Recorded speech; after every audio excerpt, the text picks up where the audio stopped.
पाठ 8 मेले का ऊंट। भारत मित्र संपादक। जीते रहो, दूध बताशे पीते रहो। गत सप्ताह आपके पत्र भारत मित्र में टटोलते हुए मोहन मेले के लेख पर निगाह पड़ी। पढ़कर आपकी दृष्टि पर अफसोस हुआ।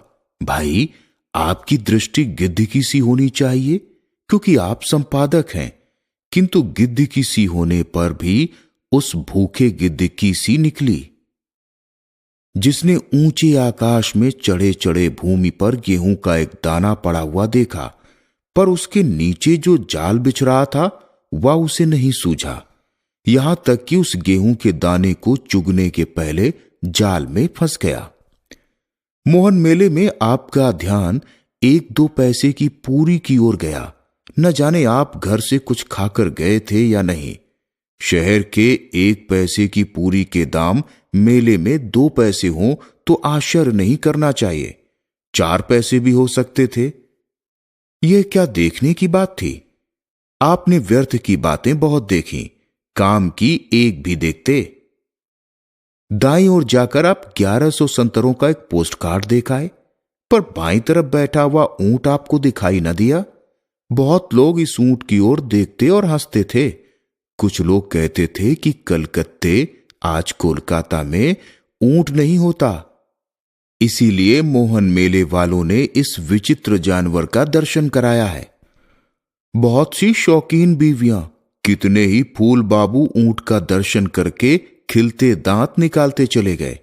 एक ने कहा, ऊंटड़ो है। दूसरा बोला, ऊंटड़ो कठेते आयो। ऊंट ने भी यह देख दोनों होठों को फड़फड़ाते हुए थुथनी फटकारी। मैंने सोचा कि ऊंट जरूर ही मारवाड़ी बाबुओं से कुछ कहता है। जी में सोचा कि चलो देखें कि वह क्या चाहता है। क्या उसकी भाषा मेरी समझ में ना आएगी? मारवाड़ियों की भाषा मैं समझ लेता हूं, तो क्या मारवाड़ के ऊंट की बोली समझ में ना आएगी? इतने में तरंग कुछ अधिक हुई। ऊंट की बोली साफ साफ समझ में आने लगी। ऊंट ने इस मारवाड़ी झाबुओं को कहा, बेटा, तुम बच्चे हो, तुम मुझे क्या जानो? यदि मेरी उम्र का कोई होता तो वो जानता। तुम्हारे बाप के बाप जानते थे कि मैं कौन हूं। तुमने कलकत्ते के महलों में जन्म लिया।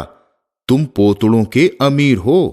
मेले में बहुत चीजें हैं, उन्हें देखो, और यदि तुम्हें कुछ फुर्सत हो तो लो सुनो, सुनाता हूं। आज के दिन तुम विलायती फिटिन, टमटम और जोड़ियों पर घूमते फिरते हो, जिनकी कतार तुम मेले के द्वार पर मीलों तक छोड़ाए हो। तुम उन्हीं पर चढ़कर मारवाड़ से कलकत्ते नहीं पहुंचे थे। ये सब तुम्हारे साथ की जन्मी हुई हैं। तुम्हारे बाप 50 साल के भी नहीं होंगे, इसलिए वे भी मुझे भली भांति नहीं पहचानते। लेकिन उनके भी बाप को मैंने पीठ पर लाद कर कलकत्ते पहुंचाया है। वे होते तो मुझे पहचान लेते। आज से बहुत साल पहले रेल कहां थी?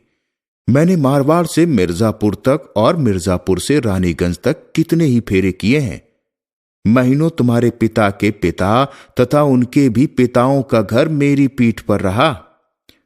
जिन स्त्रियों ने तुम्हारे बाप और बाप के भी बाप को जना है, वे सदा मेरी पीठ को ही पालकी समझती थीं। मारवाड़ में मैं सदा तुम्हारे द्वार पर हाजिर रहता था, पर यहां वो मौका कहां? इसी से इस मेले में मैं तुम्हें देखकर आंखें शीतल करने आया हूं। तुम्हारी भक्ति घट जाने पर भी मेरा वात्सल्य नहीं घटा है। घटे कैसे? मेरा तुम्हारा जीवन एक ही रस्सी से बंधा हुआ था। मैं ही हल चलाकर तुम्हारे खेतों में अन्न उपजाता था, और मैं ही चारा आदि पीठ पर लादकर तुम्हारे घर पहुंचाता था।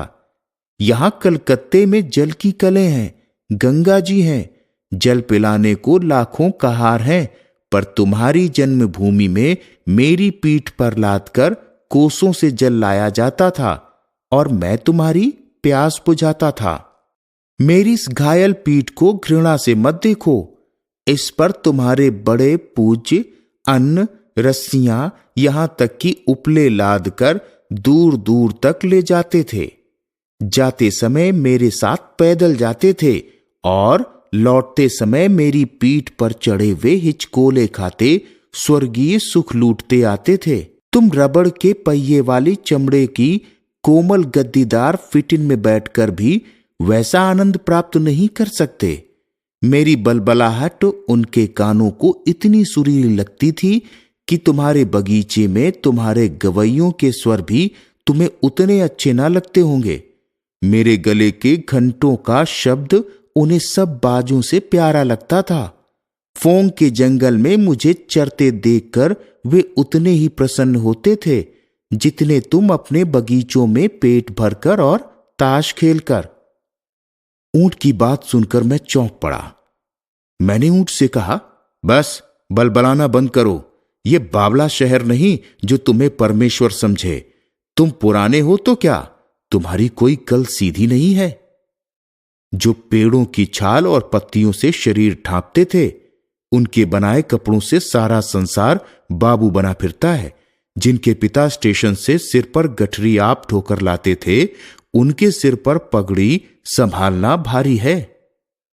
जिनके पिता का कोई पूरा नाम न लेकर पुकारता था, वह बड़ी बड़ी उपाधि धारे हुए हैं। संसार का जब यही रंग है तो ऊंट पर चढ़ने वाले सदा ऊंट पर ही चढ़े, ये कुछ बात नहीं।